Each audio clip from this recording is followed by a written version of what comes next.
What's your name? Kelly. How are you, Kelly? 5. Good. 6. She's 6. And what does a 6-year-old want from Santa Claus this year? Usually dies and a bike and a scooter. And a remote control cars. Oh. What are you going to leave for Santa Claus? What? What are you going to leave for Santa Claus when he comes down the chimney on Christmas Eve? He does, doesn't he? Yeah. Okay. No, he doesn't. He doesn't? Not at all, because we don't have a chimney. Oh. Well, how does he get in? He comes through a door. No, he doesn't. He goes like this. No, he uses Oh, he just puts his finger on his nose? No, he uses. Oh, I see. Okay. Well, that's very good. Okay. I'm getting very confused about Santa Claus. Tell me the true story of Santa Claus, Kelly. Come on. Lock my doors. Now we can't shut Eric up, can we? Huh? Can you say Merry Christmas? Merry Christmas. Did you figure out yet what you were going to leave Santa Claus and the reindeer? Cookies. Listen carefully. This is a wonderful story about Christmas. It was the night before Christmas when all through the house, not a creature was stirring, not even a mouse. The stockings were hung by the chimney with care in hopes that St. Nicholas would soon be there. The children were nestled all snug in their beds, while visions of sugar plums danced in their heads. And Mama in her kerchief and I in my cap had just settled our brains for a long winter's nap. When out on the lawn, there arose such a clatter. I sprang from the bed to see what was the matter. Away to the window I flew like a flash, tore open the shutters and threw up the sash, when what to my wondering eyes should appear but a miniature sleigh and 8 tiny reindeer. Just a little old driver, so lively and quick, I knew in a moment it must be Nick. More rapid than eagles, his coursers they came, and he whistled and shouted and called them by name. Now Dasher, now Dancer, now Prancer and Vixen, on Comet, on Cupid, on Donner and Blitzen. To the top of the porch, to the top of the wall. Now dash away, dash away, dash away all. So up to the housetop, the coursers they flew, with the sleigh full of toys and St. Nicholas too. And then, in a twinkling, I heard on the roof the prancing and pawing of each little hoof. Good. As I drew in my head and was turning around, down the chimney St. Nicholas came with a bound. He was dressed all in fur, from his head to his foot, and his clothes were all covered with ashes and soot. A bundle of toys he had flung on his back, and he looked like a peddler just opening his pack. His eyes, how they twinkled. His dimples, how merry. His cheeks were like roses, his nose like a cherry. His droll little mouth was drawn up like a bow, and the beard on his chin was as white as the snow. The stump of a pipe he held tight in his teeth, and the smoke, it encircled his head like a wreath.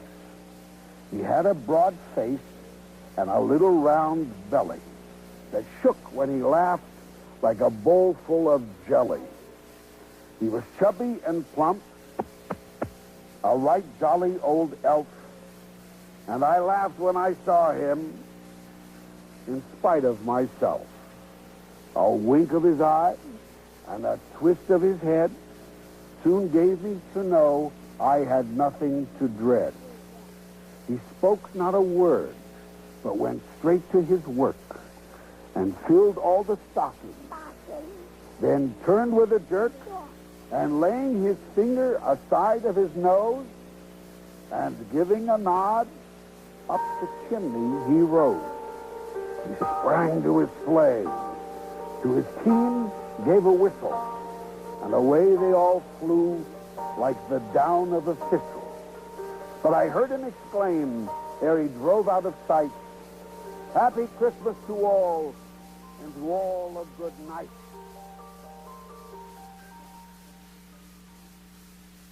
Pole, of course, loading up all those toys for children all over the world.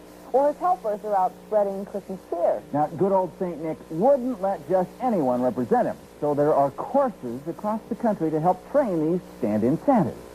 Some vintage 1960 newsreel footage shows proud graduates of a Manhattan Santa school. And if you're wondering why there's no snow, well, these Santas started their training, you see, in September. It is a matter of record that the first Santa Claus school was opened September 27, 1937. Why a school for Santa Claus? You will admit that the beautiful legend of old St. Nicholas must endure in the hearts of the young and believing. So, if we must have Santa Claus on street corners, in department stores, in parades, and in the chimney, why not train him? Whiskers and uniforms are not enough. Santa Claus has to be, well, Santa Claus himself. He's got to be at home with all the toys and gifts and spirit which go to make up the most joyous season of the year. For the people behind the scenes of the big toy industries, dolls, for example, September means that Santa Claus time is just around the corner. Santa has to do his Christmas shopping early, you know. Huh. Lisa, how could we make that story better? I can't think of a thing. How about if Ted Turner colorizes it?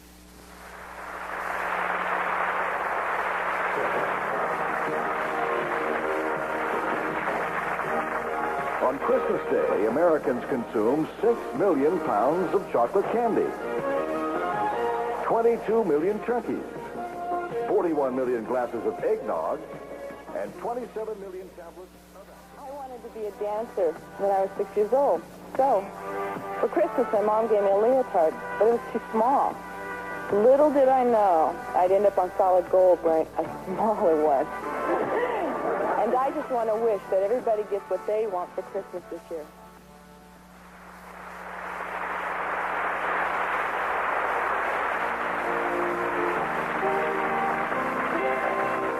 I used to perform with a dance troupe called Sesame Street Live. And I'll never forget the Christmas when we entertained for some kids in the hospital. As much as they enjoyed it, it even meant more to me. So I'd like to wish a special Merry Christmas to all you kids in hospitals around the world.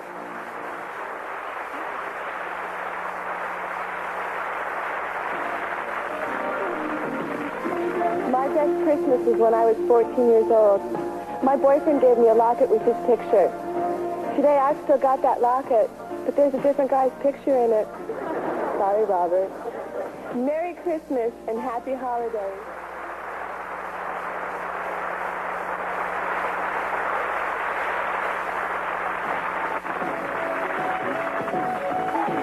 I'll always remember the Christmas I had to spend by myself. It wasn't my best one. And that's why I hope everyone gets to spend Christmas with someone they love this year. Happy Holidays. You know, I can remember every Christmas Eve, my dad would cut out tiny foam rubber feet. He called them the elves' feet. He put them on the end of a broom handle and stamped them in flour and water and go out and put them on the car and everything to make it look like the elves had been to our house the night before. Well, he did a pretty good job because Christmas Day I got my pop gun and went out hunting for the elves. And after that, my dad stopped doing that because I shot him in the seat of the pants. Yes, good. Whoa, So what is your name, little girl? Jamila? Jamila, what a sweet little, incredibly exotic name. Oh, tell me, Jamila, what do you want for Christmas? Michael Jackson. Michael Jackson? Yes. Whisper to Santa what you would like Michael to do. Oh, I'm sorry. I don't think Michael does that.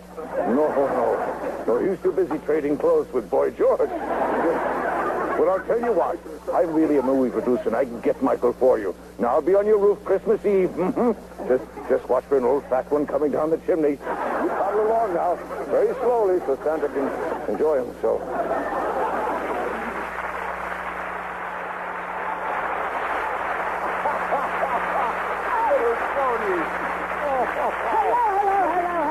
Hello. Can we talk? Yes. I mean, is this guy fat or what?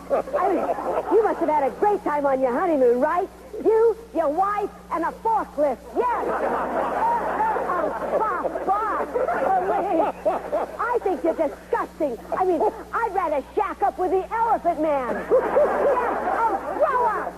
I mean, of course, I am no tramp. I mean, not like Heidi Abramovich. No, that woman was a tramp. A tramp, yes. I mean, in school, she used to stuff Kleenex in her bra. I mean, no guy ever had a runny nose. Yes. Oh, grow up. Yes, it's true. You know what, Miss Rivers? Yes, what? You're ugly. And you're right, you don't have much of a body. That's why they call you Bony Joni. And your bra size is the same as your voice. Be flat. Oh, Lane, if I want to be yelled at by a fat person with a beard, I can go home to Mother. Yes, I guess we can't talk. Grow up or grow out. Oh,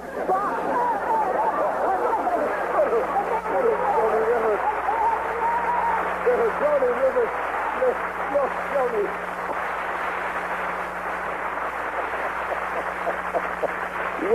Well, you are the most solid little girl I've had on my lap. Why, no. Anyway, what is your name, little girl? Leslie. Leslie. Whoa. Oh.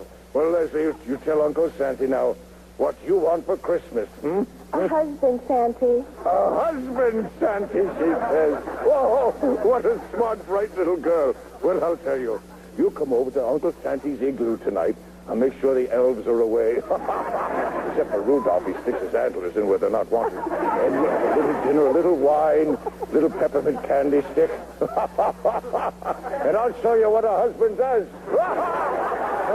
Walk slowly, so Santa does not too quick. Oh, my goodness. Oh, next. Oh.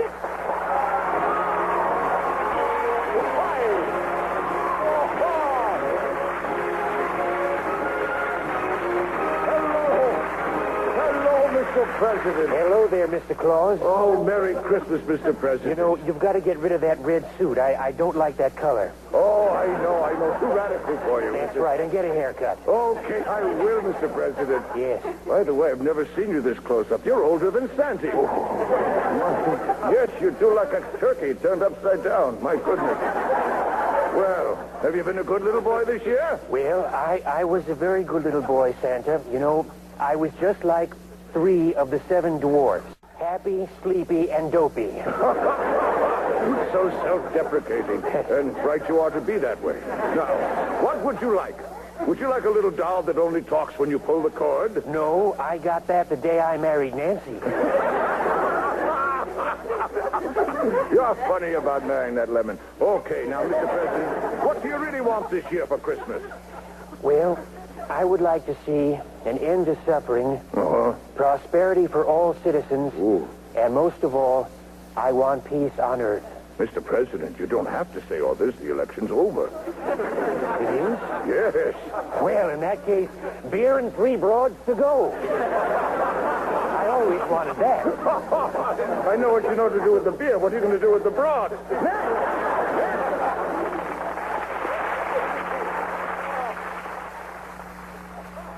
And salutes the spirit of Christmas. It's a great time of the year to do that. Sure is. It'll sure look strange seeing a Christmas show on spring rerun. Well, never mind about that. It's just the whole point. Christmas shouldn't just be in December, but it should be all year long. Wow, we couldn't afford that. Well, now, you see, too many people forget what Christmas spirit is really all about. Oh, tell me about it, won't you? I fully intend to. I thought you would. Yes. Now, it all started in a little town in Bethlehem. It all started in a little town in Bethlehem. Little town of Bethlehem. A good name for a song. Yeah, all right. Now, many years ago, the world was troubled with many pressing problems. Well, no wonder they didn't have drip-dry suits then. Now, this is serious. The people were rioting in the streets. There was civil disorder, injustice, oppression of minority groups. Well, I'm certainly glad they cleared all that up. This is serious. Now, what does Christmas mean to you? Christmas means to me many things. Decorating the Christmas tree with popcorn. Going around the neighborhood singing Christmas carols. Tiny little tots with their face all aglow. Well, that's beautiful. And that's what Christmas means to you. No, that's what Christmas means to the cuckoo holding my cue card. To me, it means... I don't want to hear about it. Wait a minute, you asked me. It means cuddling up in front of a fireplace with a nice lady with a stereo playing, waiting for that fat old man with the rosy cheeks to drop in on us. Oh, you're waiting for Santa. No, her old man. Christmas or not, if she isn't in for bed check by 10:30, he comes looking for her. I don't want to hear about it. He ain't gonna ho-ho-ho either. Christmas memory from the 1930s. Mother made me a velvet dress one Christmas, which was very, very special for me. Do you remember that dress? It was a blue, wasn't it? Dark blue. I do now, but I wouldn't say it. It's a good thing she came, because she knows a lot of things that I don't remember at all anymore. And the times we do remember are those of secrets hard to keep, restless expectations, and wistful looks.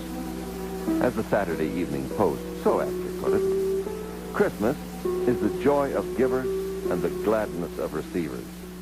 It is, in a few words, 20 years ago, a calculator could be yours for a mere $179. Today, $15 will get you a super-duper miniaturized doohickey that does everything but pay your bill. And in the future, what will Christmas historians have to say about the early 1980s? Will they laugh at our obsession for high tech? This store is about, dare I say it, video games. Walk down here and take a look at some of the things that are available. The new Beauty and the Beast. Activision brainstorming. Let's see. B-17 bombers, Space Spartans, Night Have you ever Stalkers, noticed Sea how Battle, normal Shampoo. two-armed children miraculously turn into octopuses? Their arms as full of presents as their parents' hearts are full of love? No matter your age, there's a grand joy to be found in dolls and drums and trumpets and toy soldiers. 150 years ago, there were no telephones, not a radio to be heard, nor a TV to be seen. Matter of fact, the only way to get a message to someone was to tell them face to face, or write them a letter. So, let's imagine your name is Henry Cole and you live in London. And let's say it's less than 6 weeks until Christmas time, and you've too many people you wish to write to, and there's too little time to do it. So, if you're Henry Cole, you do some internal conspiring and decide to commission an artist to design some sort of a card that will reflect seasonal sentiments and be inexpensive enough to print in large quantities. Well, you could just sign your name, maybe jot an endearment or two. And if you're Henry Cole, you'd think it's a good idea. And it was in 1843. Dear Editor, my name is Virginia O'Hanlon. I am 8 years old. Some of my little friends say there's no Santa Claus. Papa says, if you see it in the sun, it's so. Please tell me the truth. Is there a Santa Claus? Virginia, your little friends are wrong. They've been affected by the skepticism of a skeptical age. They do not believe unless they see. They think that nothing can be which is not comprehensible by their little minds. All minds, Virginia, whether they be men's or children's, are little.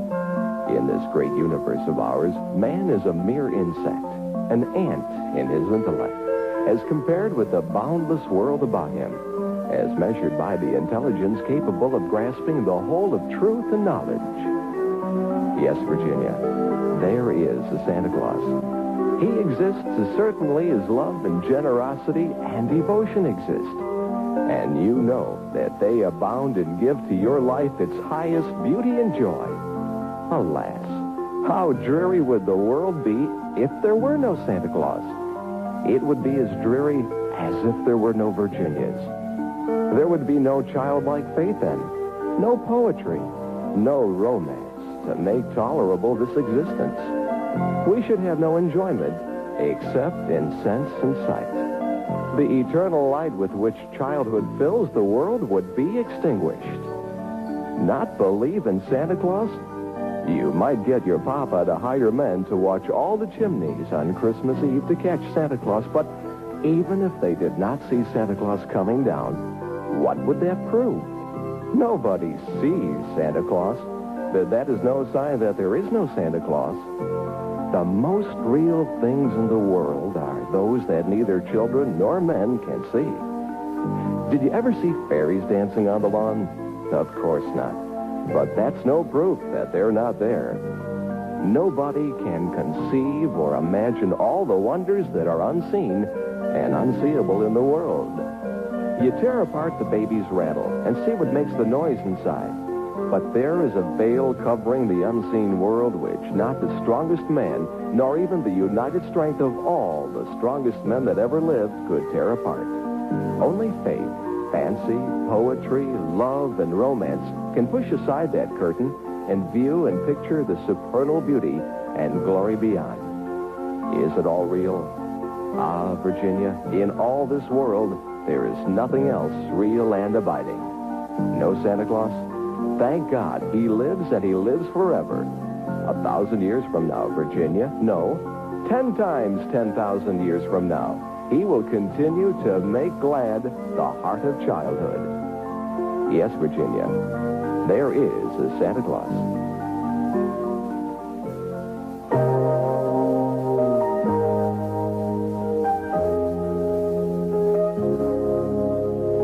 Happy holidays from America's best country and Winona Judd. Mom bought a 57 Chevy, and I literally learned to drive on it, and I drove it through high school, and all those fond memories of, all of us piling in the car and cruising and stuff. And when I graduated, by that time, the car started to kind of rust, and we had to park it in an outbuilding out back.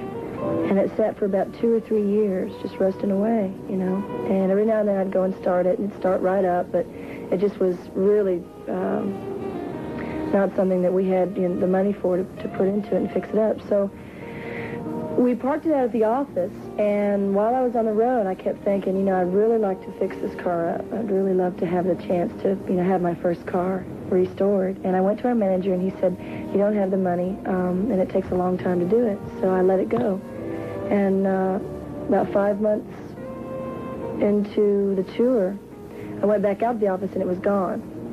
And it started to rain and snow and stuff. And he said, well, I had a friend park it. And so I let that go. I just thought, well, it'll sit for another year or two. And sure enough, Christmas, I think it was December 20th, we went over to our manager's house to have our annual Christmas party. And while we were in his room, we were presenting Mom her present. He had everyone go outside and had our lighting guy light up the brand new 57 Chevy that he had totally restored for me. And it's 32 coats of cherry red paint on it.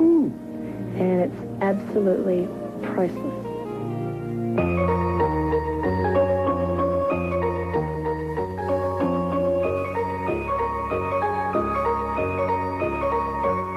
Christmas today affects many industries because of the millions of people who buy gifts and products of all kinds. One huge industry is the Christmas card industry. Thousands of workers design, manufacture, and sell Christmas cards. People did not exchange Christmas cards, though, until fairly recent times. The first specially designed Christmas card is believed to have been printed by a London company and placed on sale in 1843. But today, almost everyone in America sends Christmas cards to his family, friends, and acquaintances. And each year, thousands are put to work in the post office to help handle and deliver the enormous volume generated by Christmas card greetings. But before you mail those warm wishes of Christmas cheer, put a Christmas seal on the envelope to show you've given your support to the American Lung Association. The seals have become an American symbol of Christmas, and Christmas seals are a great way to keep the true spirit of Christmas alive while adding a little something extra to your holiday mailings.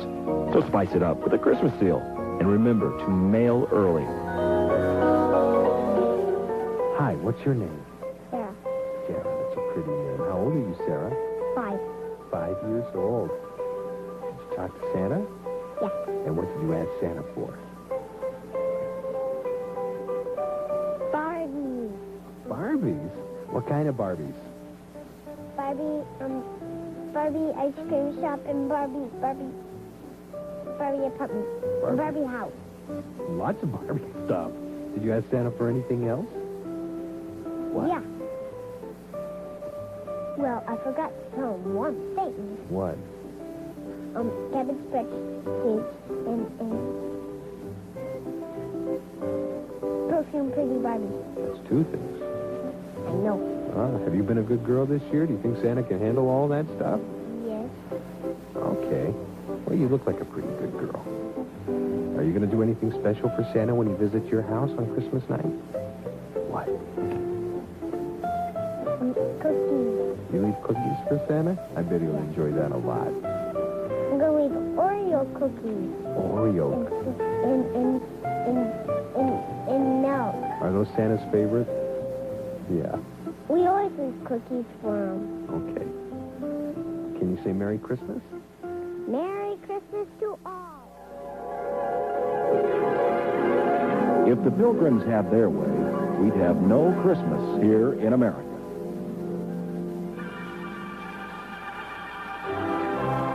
It was England's Oliver Cromwell who outlawed Christmas in 1642. The plays, the feasting, and the masked revelry in the streets that had brightened English Christmastide were forced underground during the Protestant Reformation. When the Pilgrims fled to the New World, they had no intention of resurrecting a holiday they considered immoral and excessive. Instead, they planned a more somber feast, a day of Thanksgiving, and for it, they revived some Christmas customs. One was the traditional dinner of a roasted bird and mince pie. In England, the prized bird had been an elegant peacock or, more often, a goose. Later, it was the turkey brought from Mexico by the Spaniards that graced the American groaning board. But the Pilgrims' plan backfired. Christmas survived and revived. And now, instead of one Christmas dinner, Americans have two. One on Thanksgiving Day and one a month later. Well, I would like to read for y'all a Christmas story. You want to hear a Christmas story? It's called The Christmas Guest. Yeah. It happened one day near December's end. Two neighbors called on an old friend, and they found his stock so meager and lean, made gay with 1,000 bows of green. Old Conrad was sitting with face to shine, when he suddenly stopped as he stitched a twine, and he said, "Oh, friends, at dawn today, when the cock was crowing the night away, the Lord appeared in a dream to me, and said, 'I'm coming your guest to be.' So I've been busy with feet astir and strewing my shop with branches of fir. The table is spread and the kettle is shined, and over the rafters the holly is twined. Now I'll wait for my Lord to appear and listen closely so I will hear his step as he nears my humble place. And I open the door and look on his face." So his friends went home and left Conrad alone, for this was the happiest day he'd known. For long since his family had passed away, and Conrad had spent many a sad Christmas day. But he knew with the Lord as his Christmas guest, this Christmas would be the dearest and best. So he listened with only joy in his heart, and with every sound he would rise with a start, and look for the Lord to be at his door, like the vision he'd had a few hours before. So he ran to the window after hearing a sound, but all he could see on the snow-covered ground was a shabby beggar whose shoes were torn, and all of his clothes were ragged and worn. But Conrad was touched, and he went to the door, and he said, "Your feet must be frozen and sore. I have some shoes in my shop for you, and a coat that'll keep you warmer, too." So with grateful heart the man went away, but Conrad noticed the time of day and wondered what made the Lord so late and how much longer he'd have to wait. When he heard a knock, he ran to the door, but it was only a stranger once more. A bent old lady with a shawl of black, with a bundle of kindling tied to her back. She asked only for a place to rest, but that was reserved for Conrad's great guest. But her voice seemed to plead, "Don't send me away. Let me rest a while on Christmas Day." So Conrad brewed her a steaming cup and told her to sit at the table and sup. But after she left, he was filled with dismay, for he saw that the hours were slipping away. And the Lord hadn't come as he said he would, and Conrad felt sure he had misunderstood. When out of the stillness he heard a cry, "Please help me and tell me where am I?" So again he opened his friendly door and stood disappointed as twice before. It was only a child who had wandered away and was lost from her family on Christmas Day. Again Conrad's heart was heavy and sad, But he knew he should make the little girl glad. So he called her in and he wiped her tears and quieted all her childish fears. Then he led her back to her home once more. But as he entered his own darkened door, he knew the Lord was not coming today, for the hours of Christmas had passed away. So he went to his room and knelt down to pray, and he said, "Dear Lord, why did you delay? What kept you from coming to call on me? For I wanted so much your face to see." When a soft voice in the silence he heard, "Lift up your head, for I kept my word. 3 times my shadow crossed your floor, and 3 times I came to your lowly door. I was the beggar with bruised, cold feet, and I was the woman you gave something to eat. I was the child on the homeless street. 3 times I knocked, and 3 times I came in, and each time I found the warmth of a friend. Of all the gifts, love is the best, and I was honored to be your Christmas guest."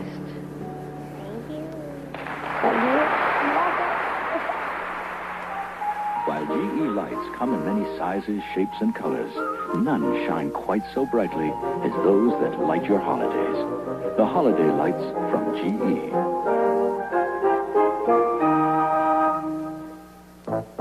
Little Hershey's Kisses have big, big chocolate. Little Hershey's Kisses have big, big chocolate. Little kisses have big chocolate you're gonna love. Kisses come in silver, red, and green. All stuff for the holiday scene. Little kisses have big chocolate you're gonna love. There's nothing like being at home for the holidays, and nothing makes your holiday more festive than serving Brahms genuine eggnog and the delicious holiday flavors of Brahms real pumpkin, peppermint, rum raisin, and eggnog ice cream. You'll serve the very best when you serve Brahms genuine eggnog. It's one of the nicest things about being at home for the holidays, and you'll find it only at your nearest Brahms ice cream and dairy stores. Christmas, marked by Santa's, holly, and the welcome presence of Alka-Seltzer. Fast relief of heartburn with headache, accompanied by jingling bellies. Alka-Seltzer, the other holiday tradition. Everybody, let's drink a toast to Dixie. And thank her for having us back here every Christmas Eve. Here's to you, Dixie. Salud. Ah, shoot, everybody. I'm more than happy to do it. I know what it's like to be away from family at Christmas. Now, Charlie, don't you and everybody fill up on this eggnog. Dinner's going to be ready any minute. Oh, you can have one more, you little piggy. Excuse me, is there a phone in this place? Yeah, it's right over there. Where's the nearest gas station? About a half mile down the road. Oh, thank God. But it's closed for Christmas. Did you hear that? Now, we're not going to be able to make dinner at the country club. Hey, mister, what happened to your Packard? That happens to be a Silver Cloud Rolls Royce. And I don't know. It just stopped running. Oh, that's too bad. Charlie, could you go out and see if you can get this man's car running? Charlie's great with machinery. Okay, I'll see what I can do. In the meantime, I want a drink. May I see a wine list? Well, honey, I don't serve wine. The closest thing I got to hard spirits tonight is this eggnog, but it's on the house, and you're more than welcome. Forget it. Not a thing. We're not going to embarrass me again this year. Do you hear me? Seems that having a good time is not proper behavior for the wife of the famous Mr. Edgar Fulbright. Hey, mister, I found out what your trouble is. Huh? You're out of gas. Why? Didn't you have Arthur fill the car up? I told you not to give him Christmas off. Hey, mister, calm down. I have a friend down the road that'll be more than happy to bring you some gas up here. In the meantime, why don't you have a seat before you bust the gas? Charlie, call Earl and have him run some gas up here.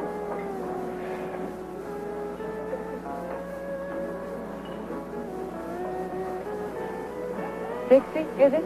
Yes. Would you mind if I just sat here? Oh, please, have a seat. If you don't mind me saying so, I think you could use a little change of company for a spell.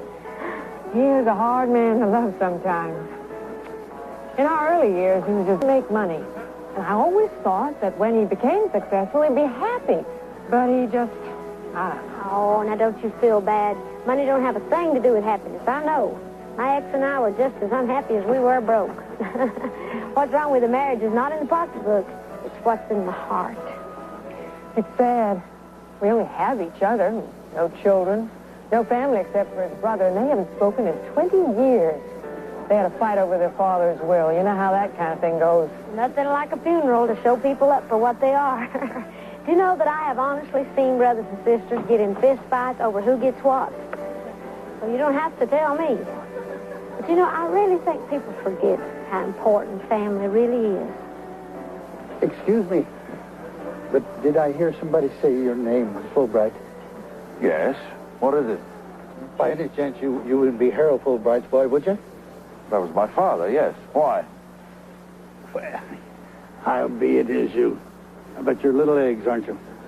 How could you possibly know that? No one's called me that since, Oh, I wouldn't expect it for me, but when you were just a little shaver, every year, your daddy used to bring you and your brother down to my fishing camp.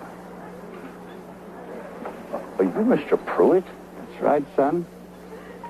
I don't believe it. I was sorry to hear about your father. He was a fine man. I never saw a man more proud of his two boys. No, sir. Your brother called you Little Eggs, remember? Yes, he always hated calling me Edgar. He called me Little Eggs just to aggravate me. How's that boy doing? Oh, I'm sure he's fine. I haven't talked to him lately. Oh, I know. You brothers were always fighting. But do you remember the time that you fell off the pier into the river? Yes, sort of. Well, of course, you were out cold for a while because you hit your head on the pier. Your brother thought you were dead. So he cried and cried like his little heart would break. They say he was crazy about you. All I remember is that he hit me when I came to. That's how it is with brothers. He said he'd kill us if we told you that he was the one who jumped in and pulled you out. I never knew that. Why didn't he ever tell me? He never wanted to let on. Thought it was sissy stuff. But it was him, all right. He saved your life. Hey, Charlie, here's your gas. Oh, Noel, Earl. Oh, thanks. I'm freezing.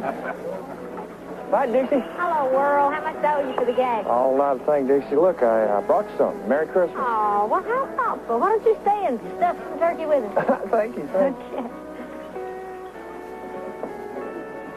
Edgar, the gas is here. I suppose you want to go on. Well, honey, there's no rush.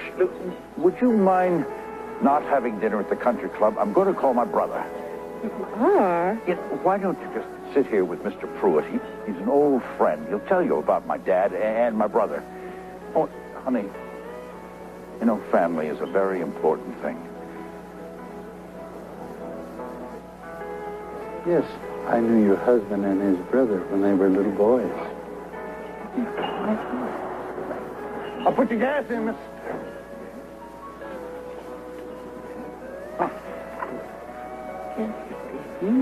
Dixie, I don't believe it. Believe what?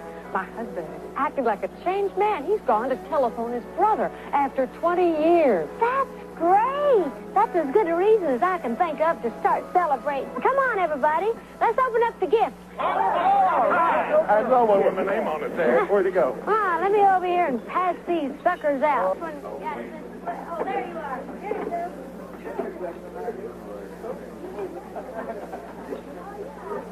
What is it, honey? Did you talk to your brother? Yes. Aren't you happy? Yes. No, I'm going to see him right after Christmas. He just told me the strangest thing. He said that Mr. Pruitt, who owns the fishing camp, died 20 years ago. Oh, well, that can't be true. He's sitting right there. Dixie, have you seen Mr. Pruitt? Mr. Who, hon? Mr. Pruitt. He was sitting there.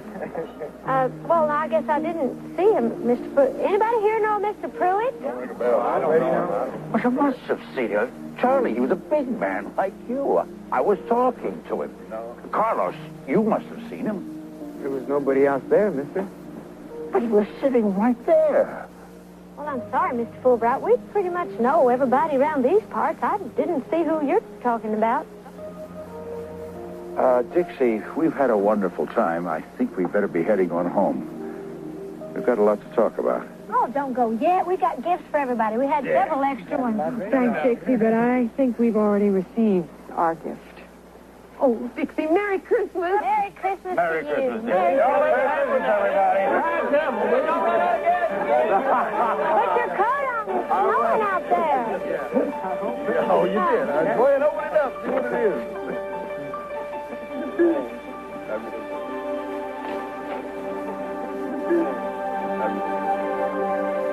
Now, I know everybody's wondering who was that Mr. Pruitt. Well, I can't say that I know for sure. But I do know that Santa Claus doesn't always wear a red suit. Mom, tell Eddie you can't make blue reindeer. I love the smell of burning cookies. This cookie looks like Grandpa from the back. No, it doesn't, dear. It looks like Grandpa from the back. What's cream of tartar? It's cookie stuff. Aunt Fran always brought the best cookies. Maybe Aunt Fran always bought the best cookies. Anyone ever see her bake? Eddie. Sorry, Mom. I say we call Aunt Fran. No way. This is supposed to be in our genes. Oh, damn it. Cozy holiday kitchen with rosy-cheeked children. We were born to do this. We were born to make it from a mix in the microwave. Let's hope it's Aunt Fran. Hello? Or Betty Crocker. Grandpa, Mom just made a cookie that looks like you. When you can't be there to share moments like this, AT&T can take you there. So go ahead, call, reach out and touch someone. AT&T, the right choice. I just got through talking with the guys down in the newsroom here at the Star Station. They told me that it has been confirmed that Santa Claus is airborne. And from what I understand, Santa Claus has updated the sleigh. He now does have a radio in the sleigh. Now, of course, there's no way of knowing when Santa Claus will be in our area. We're not that sophisticated up here.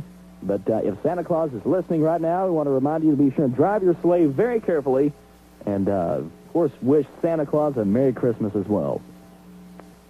Just in case you were wondering, the officials at NORAD, the North American Aerospace Command in Colorado Springs, last night were on full alert.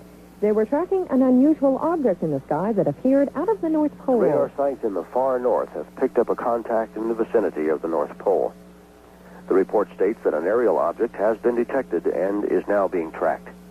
Its route seems to be into Canada and the United States. The radars are showing 10 objects, 9 pulling a larger one that apparently is occupied. That is Colonel Dave Griffin of NORAD, who later confirmed the object was indeed Santa Claus. The Reagans are spending Christmas in California. In a rare break from tradition, President and Mrs. Reagan are spending this Christmas not in Washington, but in California. Settling into a new home in the hills of posh Bel Air, the President extended their best wishes for a safe, sound, and very Merry Christmas in a taped radio address and telephoned special greetings to members of the armed forces stationed around the world. The holiday weekend will see the Reagans reunited with family members and celebrate with old friends. Missing as usual will be their daughter, Patty Davis, who for some time has been estranged from her parents. In a recent interview, the First Lady voiced hope of getting back together with her daughter and said that may be on her personal agenda after the Reagans leave the White House and move back to California for good next month. 2 weeks of violence in the Holy Land has cut down on visitors to Bethlehem, but hundreds of pilgrims braved the rain and withstood military searches to spend Christmas Eve in Manger Square and the Church of the Nativity, built on the spot where it's believed Jesus was born nearly 2,000 years ago. There are a lot of little things this time of the year that escape notice. Little acts of generosity, as we hear in this report from Dave Adams. You were supposed to stop by the Salvation Army in Wichita, Kansas 2 weeks ago. If you wanted to have a little something come Christmas and you couldn't spare any money for the holidays, the deadline was December 9th to get signed up for food vouchers and toys. Virginia Cochise was lucky. Christmas is really for the children, and they were helping me get gifts for my kids. Salvation Army Major Harry Brockstick. If it wasn't for these gifts, the parents would have nothing to put under the Christmas tree. And if you have ever thought about facing your children or grandchildren or whomever without a toy under, how do you explain that? How do you say to them that I couldn't do it? Times have been tight for the Salvation Army in Wichita, but it has now reopened its doors to help the needy just in time for Christmas. Gorbachev is expected to resign as president of the former Soviet Union in a broadcast address to his nation due any moment. Power will be turned over to the heads of the independent republics that form the new Commonwealth of Independent States.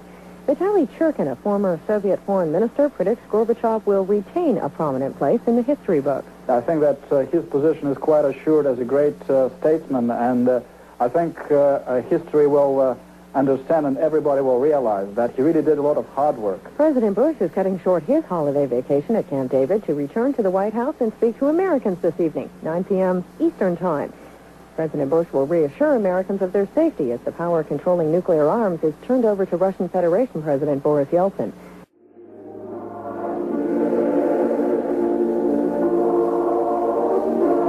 Millions of Christians around the world today are celebrating the birth of Jesus Christ.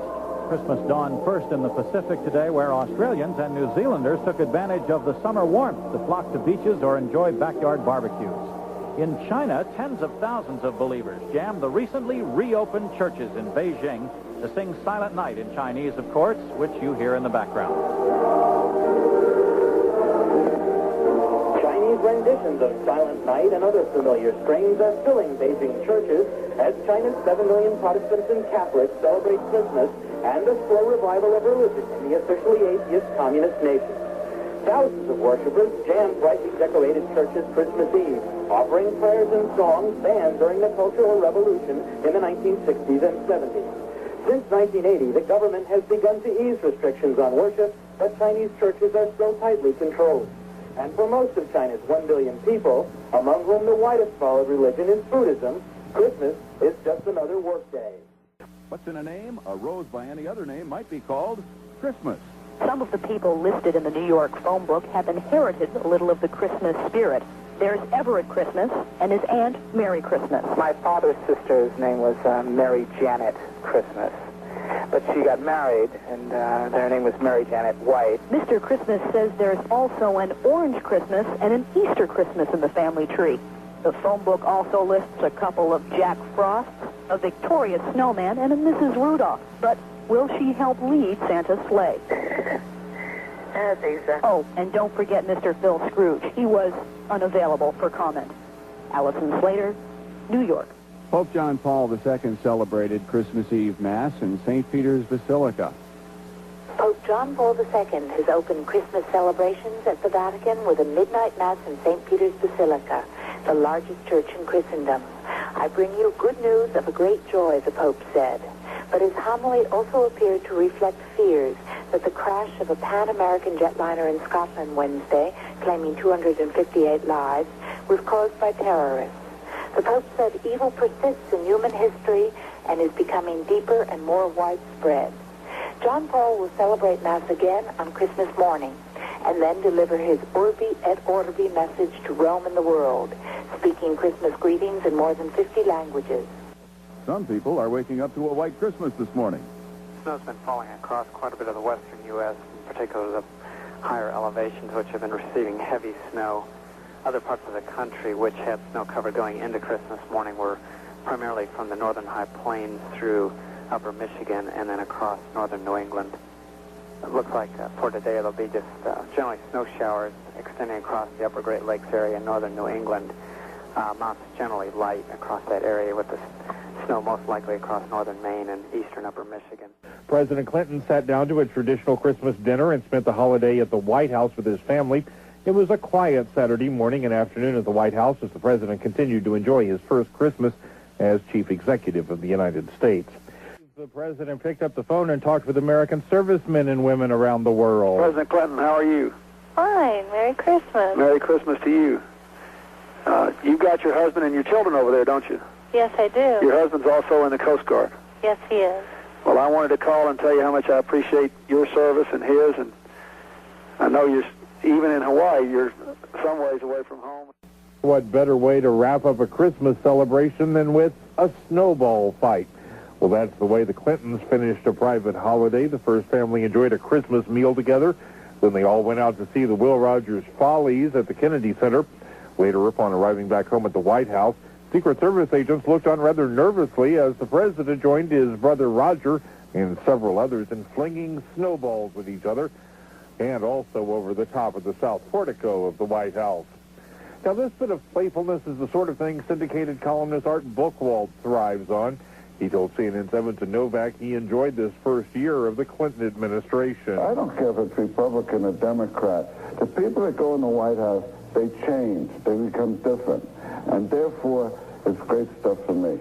Christmas Mass at the Vatican.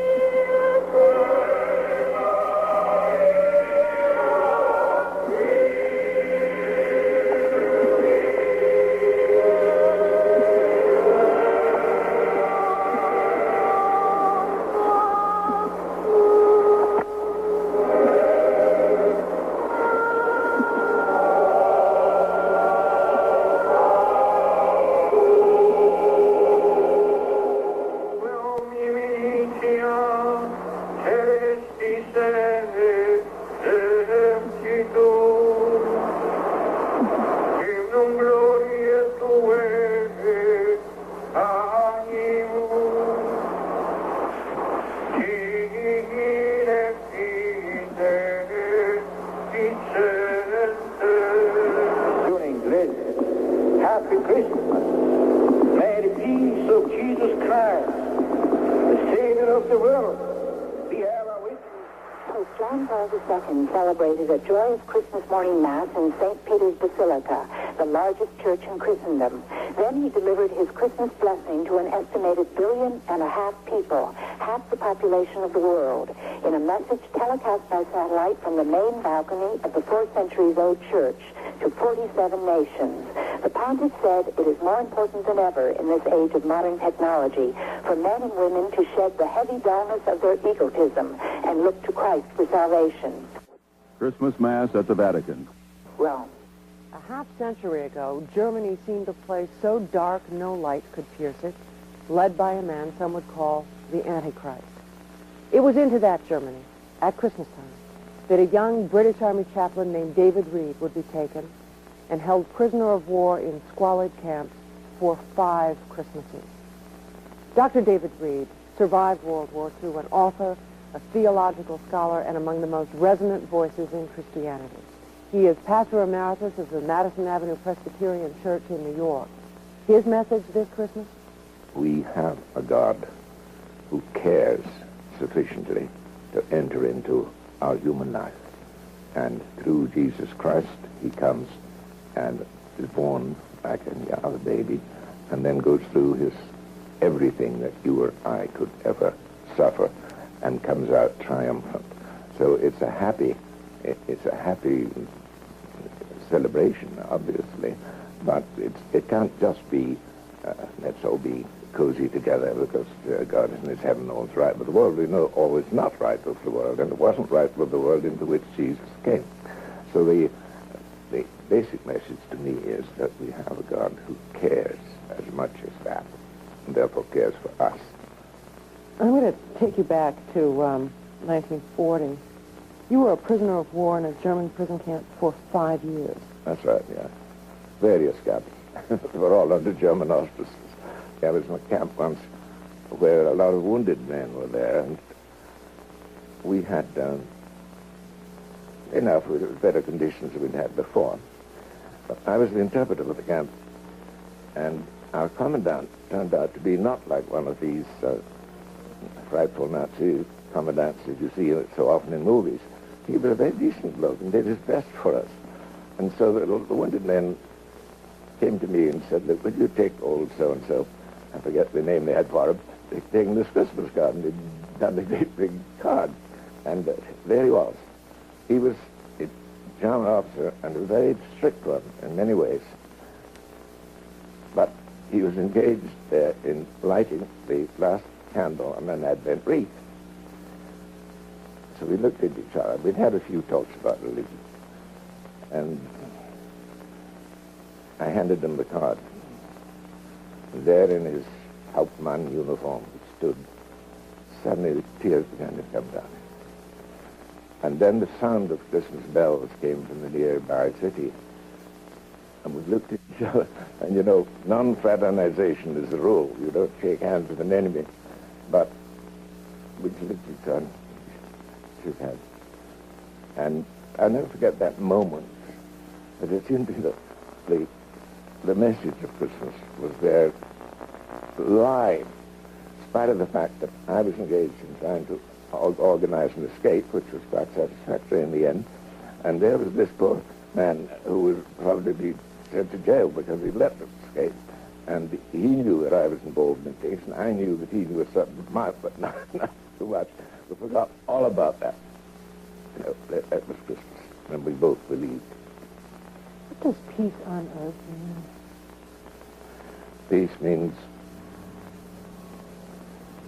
a coming together. After all, we believe that Jesus came into the world to reconcile us to God. But after all the things that cause wars are the things that you and I experience in our own lives, moments when we hate people, or times when we want to have revenge against people, that ultimately cause of wars. As one of the apostles, James, who wrote a little book very few people read, he said, whence come wars? And he said, through your desires. You don't have something that somebody else has and you want it. And that's just as true today as when he wrote it. Peace is when people can overcome that. And in the words of the prophets in the Old Testament and the words of Jesus in the New, the will of God, the shalom, the perfect peace, is always thought of as binding everyone together. The message I try to get over at Christmas time is that Christmas isn't just arranged so that we can celebrate because things are going well for us. It's arranged, as it were, so that we can be reminded that God cares for us even when things are not going well. And I hope that will be experienced by a great many people this day in this country and around the world. Dr. Reed was part of an interfaith delegation to the Soviet Union trying gentle persuasion to push the Kremlin away from systematic state oppression of religion. He commented on the beautiful churches and asked if anyone worshipped in them. The in-tourist guide said, no, Lenin was an atheist. He didn't believe in God.